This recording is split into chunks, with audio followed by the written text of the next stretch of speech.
Dipole-dipole interactions also help to explain what happens when water freezes. A bottle of water left in the freezer will shatter when it freezes. In turning to ice, the water has expanded. But why? In liquid form, the water molecules have enough kinetic energy to slip from one restraining dipole bond to another. But as the liquid cools, the molecules move more and more slowly until the dipole-dipole interactions begin to hold them in place. The attraction between the positive and negative poles actually lines the molecules up into a regular pattern or lattice.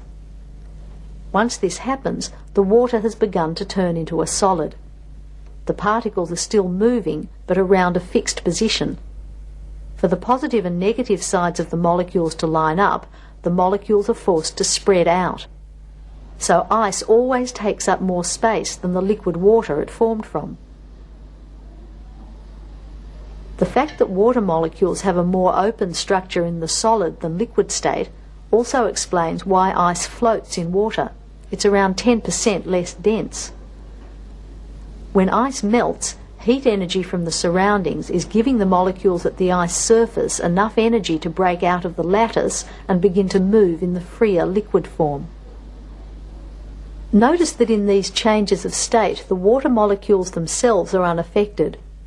What changes is the intermolecular bonding, the bonding between molecules. So when water boils and turns into a gas, it's still water.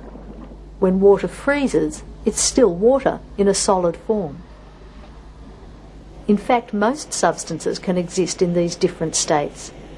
The temperatures at which they change from one state to another will depend on the strength of the bonds within the substance and which bonds break or form to cause the change.